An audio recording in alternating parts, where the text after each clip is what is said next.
সূর্য পশ্চিম আকাশে হেলে পড়েছে, হয়তো আর কিছুক্ষণ পরে মাগরিবি আজান দিবে। এমন সময় বাস এসে থামলো চন্দ্রপুর বাস স্ট্যান্ডে। বাসের জানালার পাশে বসেই গ্রামের দৃশ্য দেখছিল রাজ। ঢাকার কোলাহল যুক্ত পরিবেশ থেকে এই প্রথম গ্রামের আসা তার। বাবার ট্রান্সফারের কারণে আসতে হয়েছে গ্রামে। এমন সময় এসব ভাবতে ভাবতে এমন সময় বাসের কন্ডাক্টর এসে বলল, মামা নামবেন না, চন্দ্রপুর চলে এসেছি। বাস থেকে নামতেই রাজের মনে হলো শহরটা কেমন যেন অদ্ভুত অদ্ভুত রকমের শান্ত।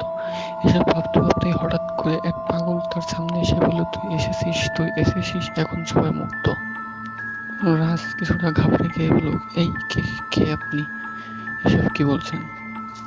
বাড়ির দিকে রিকশায় যেতে রাস্তার চারিপাশে দেখছিল রাজ। এমন সময় রিকশাওয়ালা শান্ত গলায় বলে উঠল, মামা কি নতুন নাকি?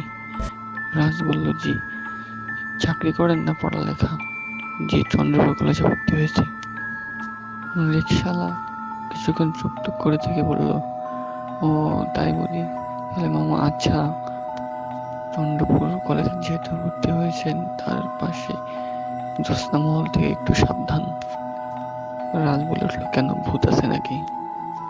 সবাই ভূতের কথা বলে, কিন্তু যারা দেখছে তারা এসব নিয়ে মজা করে না।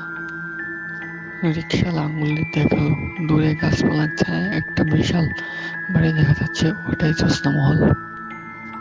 রাজ বলে উঠল, নামটা যেমন সুন্দর, বাড়ির আশেপাশের জায়গাটা অনেক সুন্দর মামা। ঠিক আছে, তবে একটা জিনিস মনে রাখবেন, জায়গাটা সুন্দর, বাড়িটা সুন্দর, কিন্তু এই জায়গার ইতিহাস না। রাতে বাসায় ফিরে বারান্দায় বসে দূরে পূর্ণিমার চাঁদ দেখছিল রাজ। চারিদিকে ঝিঝি পোকার ডাক। এমন সময় তার চোখ গেল গাছের ওপর দিয়ে জ্যোৎস্না মহলের বাড়ির মাথার দিকে। বাড়িটা রাতের অন্ধকারে দাঁড়িয়ে থাকা এক বিশাল আকারের দত্ত। কেন জানি রাজের কিছুটা অদ্ভুত মনে হলো। রাজ মনে মনে বলল, এসব ভেবে কাজ নেই, অনেক রাত হয়েছে, ঘুমাইতে হবে। সে তার কাজের লোক গফুরকে ডাকলো। বারবার ডাকেও গফুর সাড়া দিচ্ছে না। ঠিক আছে, এবার রাত জোরে বলে উঠলো, গফুর চাচা, গফুর চাচা। গফুর এসে হাজির, বলল, জি স্যার বলেন, কি লাগবে? রাজ বলল, কিছু লাগবে না, আমার রুমটা ঠিক করে দিন, ঘুমাবো। কিন্তু রাজ এর মধ্যে একটা জিনিস খুব ভালোভাবে লক্ষ্য করলো। মনে হলো যে সে কোনো মানুষ না, হয়তো সামনে ভূত দেখতে পাচ্ছে, এমন ভাবে রাজের দিকে তাকিয়ে আছে। রাজ বলে উঠল, কি দেখছেন চাচা, রুমটা ঠিক করে দেন। গফুর বলল, আচ্ছা স্যার, দিচ্ছি। কিছুক্ষণ পর গফুর এসে বলল, স্যার রুম ঠিক হয়ে গেছে, ঘুমাতে পারেন। রাজ কিছুক্ষণ জ্যোৎস্না মহলের দিকে তাকিয়ে থেকে ফিরে গেল রুমে ঘুমাবে। সারাদিন এমনিতে অনেক ধকল গেছে, আবার সকালে উঠে কলেজ যেতে হবে। এই ভেবে রুমের দিকে পা বাড়ালো রাজ। কিছু মুহূর্ত কিছু একটা ভেবে আবার বলে উঠল, গফুর চাচা, একটা কথা জিগাই। গফুর বলল, জি সাহেব বলেন। কোথায় গিয়েছিলেন? এতবার ডাকার পর সাড়া দিচ্ছিলেন না, আর এসে এত চমকে উঠলেন কেন? গফুর, না স্যার, চোখটা একটু লেগে গিয়েছিল তো সাহেব, তাই ঘুমের মধ্যে চমকে উঠছিলাম। ও আচ্ছা, ঠিক আছে, আচ্ছা আমি যাই, ঘুমাবো। আপনি আমাকে সকালে ডেকে দিবেন, আর বাবা মা 2 দিন পর আসবে। গফুর, আচ্ছা স্যার, ঠিক আছে। পরের দিন ছিল রাজের কলেজের প্রথম দিন। ক্লাসে ঢুকেই রাজের সঙ্গে পরিচিত হয় কিছু সহপাঠী, রাহাত, ইমরান, সাইমা ও নাদিয়া। রাহাত, ইমরান, সাইমা আগে থেকেই পরিচিত, তারা আগে থেকে একসাথে পড়ে আছে।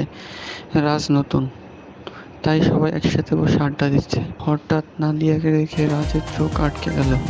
মেয়েটির বড় বড় চোখ আর মুখ আত্মবিশ্বাসী কথাবার্তা তাকে আলাদা করে তুলেছে। তবে একটা জিনিস রাজ খুব ভালো করে লক্ষ্য করছে, নাদিয়া খুব কম কথা বলছে। গল্পের মধ্যে হঠাৎ রাহাত বলে উঠল, এই তুমি কি জ্যোৎস্না মহলের গল্প শুনেছ? রাজ খুব ছোট করে বলল, না। রাহাত, শুনবে? নাদিয়া সঙ্গে সঙ্গে বলল, আবার এসব শুরু করেছিস? রাহাত প্রতিবাদ করলে বলল, আরে সত্য ঘটনা। রাজ বলল, আরে বলো তাহলে শুনি। রাহাত নিচু গলায় বলল, আজ থেকে 2 বছর আগে এই বাড়িতে মেঘলা নামের একটা মেয়ের মৃত্যু হয়। তার থেকে আজ পর্যন্ত প্রতি বছর পূর্ণিমার রাতে এবং অমাবস্যার রাতে তাকে দেখা যায়। রাত সবার মধ্যে এক প্রকার নীরবতা নেমে এলো। নাদিয়া গভীর হয়ে বলল, এইসব নিয়ে আমার কথা বলতে ভালো লাগে না, শুনতেও ভালো লাগে না। বলে নাদিয়া উঠে চলে গেল। রাজ তাকিয়ে সবকিছু দেখছে। কলেজ ছুটির পর বাড়ি ফেরার পথে রাত ইচ্ছে করে আজ অন্য পথ ধরল। সে দেখতে চায় এই জ্যোৎস্না মহল আসলে কেমন। কিছুক্ষণ হাঁটার পর বিরাট বড় এক লোহার গেট দেখতে পেল। গেটের ওপারে বিশাল বড় জমিদার বাড়ি, ভাঙা বারান্দা, জং ধরা জানলা, আগাছায় ঢাকা বাগান। তবুও বাড়িটার মধ্যে একটা রাজকীয় ভাব আছে। রাজ গেটের কাছে দাঁড়িয়ে তার চারিদিক